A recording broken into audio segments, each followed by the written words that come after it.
Hello students, स्वागत है आप सभी का let's learn with Ajay sir के ई लर्निंग प्लेटफॉर्म पर।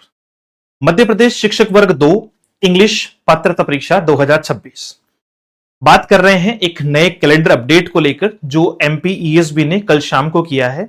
और उस कैलेंडर अपडेट में काफी समय से बच्चा पूछ रहा था कि सर वर्ग 2 की वैकेंसी कब तक आ जाएगी। तो वर्ग 2 की वैकेंसी का जिक्र किया है कि जुलाई में एग्जामिनेशन प्रीलिम्स यानी पात्रता परीक्षा होनी है। कितनी सत्यता है ये तो समय के साथ में ही पता चलेगा, क्योंकि जितनी भी कैलेंडर में डेट्स होती है वो सारी टेंटेटिव डेट होती है, अश्योरेंस के साथ में नहीं होती, उसमें आगे पीछे किया जा सकता है। बट कहीं ना कहीं ये हम बड़े अश्योरेंस के साथ में कह सकते हैं कि अगर एक आध महीने आगे पीछे भी हो गई लेकिन एग्जाम यानी प्रीलिम्स एग्जाम तो होगा। अब उसके लिए सबसे पहले आप किसी भी एग्जाम के लिए तैयारी कर रहे हैं तो आपको कुछ बातें पता होनी चाहिए। द फर्स्ट थिंग, आपकी क्वालिफिकेशन यानी आपकी अहर्ता कि आप उस एग्जाम में बैठने के योग्य हैं या नहीं है। अगर आपने यूजी कंप्लीट कर लिया है या आप यूजी के फाइनल ईयर के स्टूडेंट हैं, ठीक है, तो आप साथ में आपने बीएड कर लिया है ना। मैं जो है वो बड़ी अजीब बात कर रहा हूं कि यूजी कंप्लीट कर लिया है, फाइनल ईयर के स्टूडेंट हैं और आपने जो है वो बीएड कर लिया है, वो तो होगा ही होगा क्योंकि यूजी के साथ ही बीएड होता है। तो यूजी प्लस बीएड का जो स्टूडेंट है इसके लिए यूजी आपको क्या चाहिए, यूजी चाहिए प्लस बीएड या डीएलएड चाहिए, बीएड या फिर आपका जो है वो डीएलएड चाहिए। डन। इसमें यूजी में अगर आप यूआर के हैं तो आपको 50% चाहिए और आप अगर अदर कैटेगरी के हैं तो आपको 45% चाहिए। डन। ये दोनों चीजें होनी चाहिए। मिनिमम आपकी 21 जो है वो एज होनी चाहिए, 21 वर्ष आपकी मिनिमम एज होनी चाहिए और फिर आप प्रीलिम्स एग्जाम में बैठने के लिए योग्य हैं यानी फॉर्म भर पाएंगे। अब फॉर्म भी भर देंगे सर हम जब भी इसका नोटिफिकेशन जारी होगा। अगर जुलाई में एग्जाम करवाएगा तो मान के चलिए मार्च के आसपास तक जो है वो इसका नोटिफिकेशन दे देगा। तो नोटिफिकेशन भी दे देगा, फॉर्म भी भर देंगे, लेकिन उसके लिए तैयारी करना बहुत जरूरी है। अब तैयारी कब होती है, किसी भी टीचिंग एग्जाम की बात करें तो उसके लिए आपको 4-6 महीने अच्छी तैयारी करना बहुत जरूरी है। अब कई बच्चों को लगता है कि सर प्रीलिम्स तो मैं यूं ही निकाल लूंगा, तो जिसको यूं ही लगता है तो वो सबसे पहले मेरी एक सजेशन होता है हमेशा से, अगर किसी बच्चे को कभी भी ये लगे कि वो किसी एग्जाम को यूं ही निकाल लेगा तो उसको ज्यादा कुछ नहीं करना है, प्रीवियस ईयर पेपर उठाना उसको।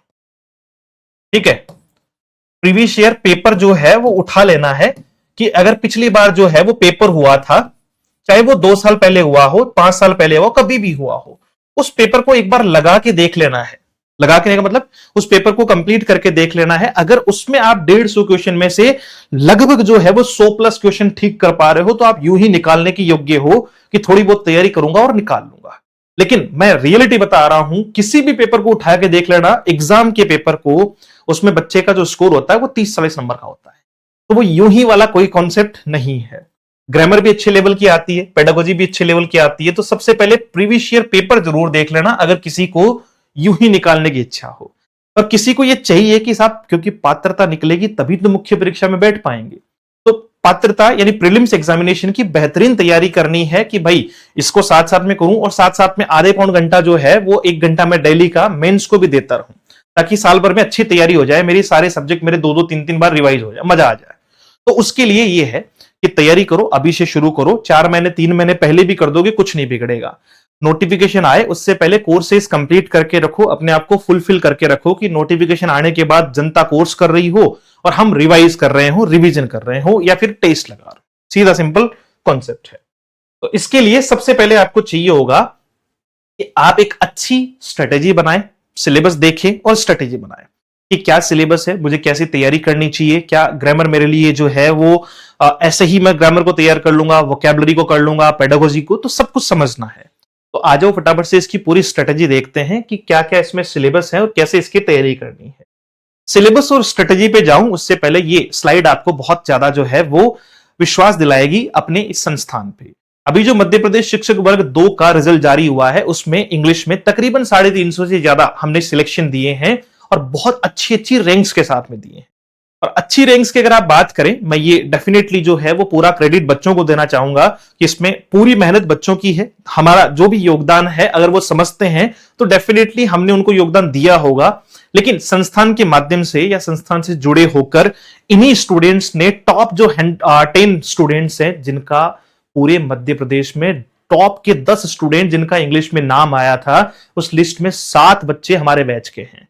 ठीक है, पेड बैचेस के हैं और दो तीन जो बहुत हमारे अच्छे मतलब जो है वो जिनसे काफी अच्छे टर्म्स भी हैं, कुछ बच्चे प्राइवेसी की वजह से जो है वो यूट्यूब वगैरह पर नहीं आ पाते हैं, तो उनके साथ में हमने अपने रिजल्ट या कुछ जो है वो इंटरव्यूज भी शेयर किए हुए यूट्यूब चैनल पर, आप जाकर देख सकते हैं। वहां वो पूरी स्ट्रेटेजी पे बात कर रहे हैं कि कैसे कैसे उन्होंने तैयारी की।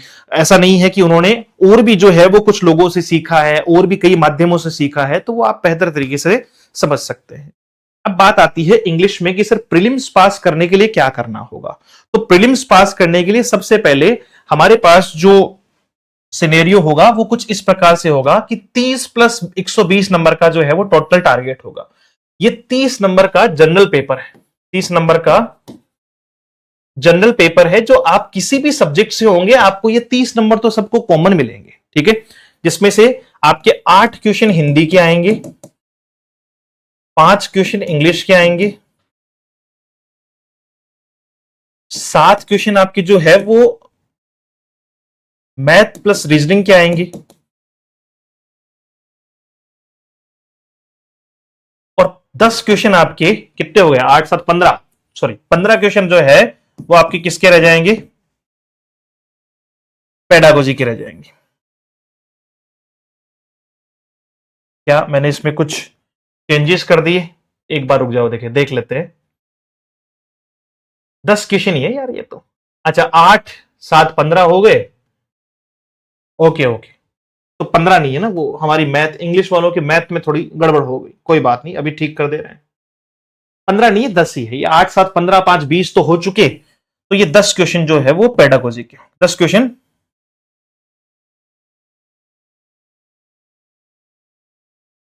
पेडागोजी के मिल जाएंगे। तो ये टोटल 30 क्वेश्चन तो आपके जनरल जो है वो पेपर में होंगे। फिर आएगा 120 नंबर की आपकी सब्जेक्ट ओरिएंटेड। अगर आप मैथ से दे रहे हैं तो मैथ के होंगे, इंग्लिश से दे रहे हैं तो इंग्लिश के, संस्कृत में संस्कृत के, हिंदी से हिंदी के, इस प्रकार से। तो हम फिलहाल अपने सेशन में इंग्लिश से रिलेटेड बातचीत करने वाले हैं। और इस पूरे सिलेबस डिस्कशन के बाद में बहुत सारे बच्चों को तो सिलेबस भी नहीं पता, तो सिलेबस डिस्कस करते हैं, स्ट्रेटेजी पे बात करते हैं, और उसके बाद में चलते हैं कि कौन सा कोर्स कब से स्टार्ट होगा। मंडे से अपने जो है वो न्यू कोर्सेज स्टार्ट हो रहे हैं, तो उनकी जानकारी भी आपको लास्ट में मिल जाएगी। तो सबसे पहले आपके एक या दो जो है वो क्या आने हैं, रीडिंग कॉम्प्रिहेंशन में पैसेज आने हैं। कितने? 2 अनसीन पैसेज आएंगे, जो फैक्चुअल भी हो सकते हैं, लिटरेरी हो सकते हैं, या डिस्कसिव जो है वो हो सकते हैं। 200 वर्ड्स का पैसेज आता है, जिनमें शॉर्ट आंसर क्वेश्चंस आते हैं, यानी एमसीक्यू आएगा, उसी में से आपको क्वेश्चन पूछा जाएगा। डन। एक पोइम जो है वो 15 लाइन की आएगी। ये बड़ा अच्छा क्वेश्चन है, क्यों? क्योंकि इसमें आपको जो है वो फिगर्स ऑफ स्पीच, जैसे कोई लाइन दे दी, आपको पूछ लिया कि कौन सा फिगर्स ऑफ स्पीच है, इसमें सिमली है, हाइपरबली है, मेटाफर है, या क्या है। या फिर फॉर्म्स ऑफ पोएट्री दे दी कि ये जो पोइम है वो किस फॉर्म में लिखी गई है, कि साहब ये बैलेड की फॉर्म में है, ओड की फॉर्म में है, सोनेट की फॉर्म में है, या किस प्रकार से इसको लिखा गया है। इसके अलावा जो है वो ये सारी चीजें आपको देखने को मिल जाएगी एक पोइम वाली, यानी 3 आपके 2 से 3 तो आपको पैसेज देखने को मिलेंगे। संख्या कम ज्यादा की जा सकती है, डजंट मैटर, वो डिपेंड करता है एग्जामिनर के मूड पे, वो कितना किस फॉर्मेशन को डालता है। बट हमें दोनों चीजें सीखनी है, हमें दोनों अनसीन पैसेज यानी पैसेज को कैसे सोल्व करना है, और खास तौर से पोइट्री वाले पैसेज को, पोइम आएगी उसको कैसे सोल्व करना है। उसमें आपको सेंट्रल आइडिया भी पूछ लिया जाता है कई बार, है ना, कई बार चीजें जो है वो बेहतर तरीके से पूछी जाती है। तो सबसे पहले एक क्वेश्चन आपका अंडरस्टैंडिंग ऑफ लैंग्वेज में रीडिंग कॉम्प्रिहेंशन का आएगा। फिर एक पार्ट आता है आपका वोकैबुलरी का। वोकैबुलरी में आपको वन वर्ड सब्स्टिट्यूशन पढ़ने हैं, एंटोनियम सिनोनिम पढ़ने हैं, आपकी इडियोमेटिक एंड फ्रेजेस जो हो गई, प्रोवर्ब्स हो गई, आपकी फ्रेजल वर्ब्स हो गई, और साथ में आपका वर्ड फॉर्मेशन यानी सफिक्स प्रीफिक्स भी आपको पढ़ने हैं। ये सब कुछ आपको वोकैबुलरी का पार्ट में पढ़ना है। स्पेलिंग टेस्ट भी दिया जा सकता है, ऐसा कोई फिक्स नहीं है कि साहब यहां से नहीं दिया जाएगा, तो वोकैबुलरी को भी अच्छा करना है। अगर फंक्शनल ग्रामर की बात करें तो ग्रामर में आपको सब कुछ पढ़ना है। ये मान के चलिएगा कि इसमें सिर्फ ये टॉपिक लिखे होने का मतलब ये नहीं है, इसमें tense, modal, determiner, article, narration, voice, आपका वॉइस, नरेशन, प्रीपोजिशन, क्लॉजेज, और आपका जो है वो फॉर्मेशन। लेकिन आपको टोटल ग्रामर में जो एक स्ट्रक्चर चलता है पार्ट्स ऑफ स्पीच का, और दूसरा स्ट्रक्चर चलता है आपका वर्ब बेस्ड का, तो वो सारे ही पढ़ने, चाहे मॉडल हो, चाहे प्रीपोजिशन हो, चाहे वो noun, pronoun, everything must be there. क्यों? क्योंकि अगर मान लीजिए कोई क्वेश्चन पूछा गया कि identification of parts of speech पूछा गया, तो वहां आपको सारे ही पार्ट्स ऑफ स्पीच पढ़ने पड़ते हैं। फिर नंबर आता है, ये सब कुछ पढ़ने के बाद में 4th पार्ट पे आता है राइटिंग स्किल्स। यहां से भी क्वेश्चन पूछा जाता है, जैसे मान लीजिए लेटर में जो है वो डेट लिखने का तरीका पूछ लिया, सैल्यूटेशन लिखने का तरीका पूछ लिया, है ना, या इस प्रकार की एंडिंग वर्ड्स लिखने का तरीका पूछ लिया, या मेन बॉडी पूछ ली, या फिर डे जो है वो एड्रेस का तरीका पूछ लिया। तो ऐसी बहुत सारी चीजें हैं जो आपको पढ़नी है। राइटिंग स्किल में जैसे फैक्चुअल राइटिंग में आपकी रिपोर्ट से रिलेटेड क्वेश्चन पूछ लिया, प्रोसेस डिस्क्रिप्शन का हो गया, writing based on given input और एडवर्टीजमेंट या नोटिस के बेस पे लिखना, या आपका पोस्टर को डिजाइन करना, इनसे रिलेटेड क्वेश्चंस पूछे जा सकते हैं। ऐसे राइटिंग से रिलेटेड है, हालांकि सबके सब एमसीक्यूज ही, ऐसा नहीं है कि कोई ऐसे आपसे लिखवाएंगे, बट आपको पता होना चाहिए कि इनकी खासियत क्या है। क्या लेटर्स की अगर बात करें, एप्लीकेशन की बात करें, चाहे वो आपका बिजनेस लेटर या ऑफिशियल लेटर हो, आपका एडिटर के लिए हो, पर्सनल या इनफॉर्मल हो, या एप्लीकेशन फॉर अ जॉब हो, कहीं से भी कोई भी एमसीक्यूज बनाए जा सकते हैं। तो इसका मतलब आपका नॉलेज एक्सपेंडेबल चाहिए भाई, ऐसे थोड़ी बहुत में काम नहीं चलेगा। ग्रामर बहुत अच्छी होनी चाहिए, क्यों? क्योंकि लिटरेचर नहीं दिया जा रहा है, इसका मतलब ग्रामर के बहुत अच्छे क्वेश्चन आएंगे, वोकेबलरी के भी बहुत अच्छे क्वेश्चन आएंगे। तो डे वन से ही सारी चीजों को तैयार रखना है। डन। फिर बात आती है आपकी पेडागोजी की। ये बहुत इंपॉर्टेंट पार्ट है, यहां से आपको बहुत सारे और बहुत अच्छे अच्छे क्वेश्चंस देखने को मिलेंगे, चाहे वो आपका लर्निंग और एक्विजिशन से हो। अब मैंने ये देखा है कि बहुत सारे जो है वो स्टूडेंट्स क्या करते हैं, इसको बहुत शॉर्ट में पढ़ते हैं, 2 से 2.5 घंटे में या 2 से 3 घंटे में जो है वो पेडागोजी खत्म कर लेते हैं। भाई तुम टीचर बनने वाले हो, तुम्हें पढ़ना है, पढ़ाना है। ये जो पार्ट है ना, 2 से 3 आवर्स का हिसाब पढ़ ली हमने पेडागोजी, पढ़ ली हमने पेडागोजी, 4 चीजों का अर्थ पढ़ेंगे, वो इतना ही पढ़ेंगे कि डायरेक्ट मेथड क्या होता है, बाइलिंगुअल मेथड क्या होता है, कम्युनिकेटिव अप्रोच क्या होती है, स्ट्रक्चरल अप्रोच क्या है, इंटीग्रेटेड अप्रोच क्या है, जीटीएल जीटीएम जो ग्रामर ट्रांसलेशन मेथड है वो क्या है। तो ये चीजें बच्चे को लगता है कि बहुत इजीली बस इनकी डेफिनेशन देख लूंगा और ठीक हो जाएगा। नहीं, किसने दिया, कब शुरू किया गया, कैसे शुरू हुआ, बेसिक्स क्या हैं, प्रोज क्या है, मेरिट्स या डीमेरिट्स क्या हैं, ठीक है, किस तरीके से ये अप्रोच में आया, इससे पहले जो मेथड था उसमें क्या कमियां थी, किसके बेस पे इसको जो है वो रखा गया। Everything must be in your mind. Questions बहुत अच्छे बनेंगे, किस कमेटी ने इसको सुझाया, मतलब इसका सुझाव दिया था, ये सारी चीजें आपको हर एक मेथड के बारे में पता होनी चाहिए।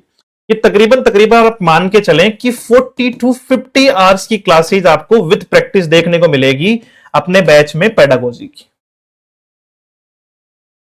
40 to 50 आवर्स जो लोग 2 से 3 घंटे में खत्म कर लेते हैं पेडागोजी को। इतना आसान होता तो फिर तो कोई भी सिलेक्शन ले लेता भाई। फिर आपका ऑब्जेक्टिव ऑफ टीचिंग हो गया, ठीक है, नीड फॉर लर्निंग इंग्लिश हो गया, जो है वो qualities of a good language teacher, है ना, एक अच्छे लैंग्वेज टीचर की क्या क्वालिटीज है, मेथड्स कौन कौन से यूज किए जाते हैं, टीचिंग इंग्लिश टीचिंग की ऑब्जेक्टिव क्या है, लर्निंग टीचिंग क्यों आवश्यक है, सॉरी इंग्लिश लर्निंग क्यों आवश्यक है। फिर सेकंड लैंग्वेज स्किल, जिसमें LSRW की हम बात करते हैं, स्किल्स की बात करते हैं, लिसनिंग, स्पीकिंग, रीडिंग और राइटिंग की बात करते हैं। लिसनिंग और रीडिंग का जो है वो क्या इंपॉर्टेंस है, स्पीकिंग और राइटिंग का क्या इंपॉर्टेंस है। फिर ये ग्रामर इन लैंग्वेज लर्निंग में, जैसे ग्रामर का क्या रोल है लैंग्वेज में, पार्ट्स ऑफ स्पीच हो गया, पंक्चुएशन हो गया, फ्रेमिंग क्वेश्चन हो गया, वोकैबुलरी हो गया, सिनोनिम एंटोनिम हो गया, homophone, one word, changing word categories, तो ये सारे देखने हैं हमें।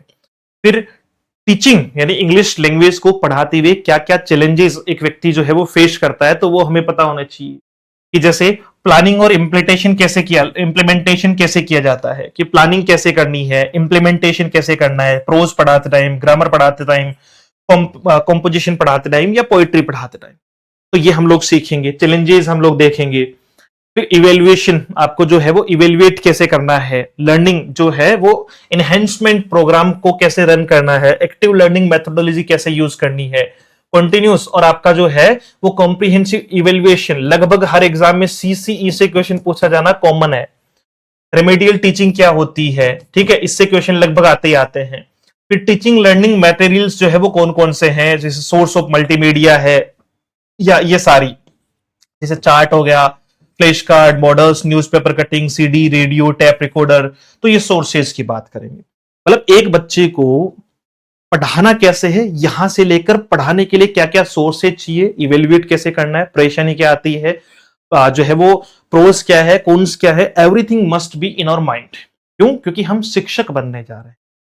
तो ये इंग्लिश की जो पेडागोजी है वो कंप्लीटली मैं आपके साथ लेकर चलूंगा। मिनिमम 40 से 50 घंटे की क्लास आप मान के चलिए, तो 2-4 घंटे में इसको खत्म कर दे रहे हैं। तो उनके लिए ये सुझाव है कि भाई बच्चे को जब तक एक एक चीज का पता ना हो, कि वो खुद कल को जो है वो जब अगर वो बीएड किया हुआ है तो उसको खुद को एहसास होना चाहिए कि अरे यार मैं क्या मिस कर गया, बीएड में मैंने क्या नहीं पढ़ा, मेरे शिक्षकों ने मुझे क्या नहीं पढ़ाया, तो वो सब कुछ अगर आपने बीएड में कुछ कमियां रखी भी है तो ये पेडागोजी आपके लिए जो है वो बेहतर ऑप्शन। तो ये सब कुछ आपको मिल जाएगा, इंग्लिश का पूरा पैटर्न 120 नंबर का यहीं से आएगा, लिटरेचर का पार्ट नहीं है। फिर नेक्स्ट अपना जो मेंस आता है ना, उसमें लिटरेचर भी आता है, उसमें एनसीईआरटी भी आती है, और उसमें ग्रामर और आपका जो है वो कॉम्प्रिहेंशन भी आता है। उसमें पेडागोजी नहीं आती है, मेंस में क्या नहीं आती है, पेडागोजी नहीं आती है। प्रीलिम्स का जो कोर्स है वो नया कोर्स जो है वो मंडे से शुरू कर रहे हैं हम लोग, जिसमें teaching method, grammar, vocab, comprehension सब कुछ शामिल है। 1999 रुपए इसकी प्राइस है, और ये 22 दिसंबर से शुरू हो जाएगा, है ना। 22 ऑफ दिसंबर को ये कोर्स जो है वो इसमें लाइव क्लासेस शुरू हो जाएगी, इसमें सारी चीजें आपको मिल जाएगी। मेंस का कोर्स हमारे पास में अवेलेबल है, अभी भी आप लेना चाहें तो ले सकते हैं। 1999 रुपए में आपको मेंस का कोर्स भी मिल जाएगा। और जो बच्चे प्री और मेंस दोनों का कोर्स लेना चाहते हैं, कॉम्बो लेना चाहते हैं, तो फिर उनको फाइनेंशियली बर्डन कम करते हुए 2999, क्यों, क्योंकि दोनों की प्राइस जो है वो 3999 है, तो 1000 रुपीज डिस्काउंट करके हमने प्री प्लस मेंस दोनों का कोर्स इसमें कंसिस्ट किया है। इसको समझ लेना, क्यों, क्योंकि देखो जो प्री कर रहा है वो मेंस तो करेगा ही। इसमें आपके लिए फायदा ये रहेगा कि पहली बात, आप अभी से मेंस की तैयारी साथ साथ में कर सकते हैं, क्योंकि कंप्लीट रिकॉर्डेड बैच वहां प्रोवाइड करवाया गया है। दूसरी बात कि अगर जैसे मान लीजिए प्रीलिम्स आपका जब भी हो जाएगा, जुलाई में हो जाएगा, तो उसके बाद मेंस का बैच जो लाइव शुरू होगा वो आपको भी मिलेगा अलग से, फ्री ऑफ कॉस्ट।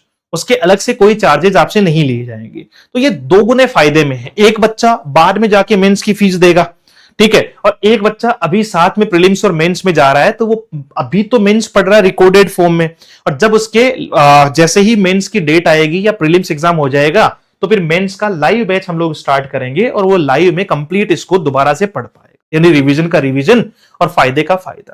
तो इसको प्रीफर कर लीजिएगा, ताकि और हमारे जितने भी बैचेस हैं उनमें हम एग्जाम तक की वैलिडिटी देते हैं, यानी टिल एग्जाम तक, जब तक आपका एग्जाम नहीं हो सकता है 4-6 महीने 2 महीने एक्स्ट्रा लगा दिए तो वो वैलिडिटी उसकी बढ़ जाएगी, अपने आप हम लोग बढ़ा देंगे, उसमें आपको क्वेश्चन मार्क लगाने की जरूरत ही नहीं पड़ेगी। तो ये सारा कुछ रहेगा। इसके लिए आप एक तो अपना जो हेल्पलाइन नंबर है 7410928696, इस पर मैसेज भी कर सकते हैं, जानकारी के लिए कॉल भी कर सकते हैं, कोई डाउट हो, लिंक नहीं मिले तो आप बात कर सकते हैं। अदरवाइज आप प्ले स्टोर से let's learn with Ajay sir के नाम से एप्लीकेशन डाउनलोड कर लीजिएगा, और वहां से आपको ये मिल जाएगा। Thank you so much, have a great day, see you soon in the next session. जय हिंद।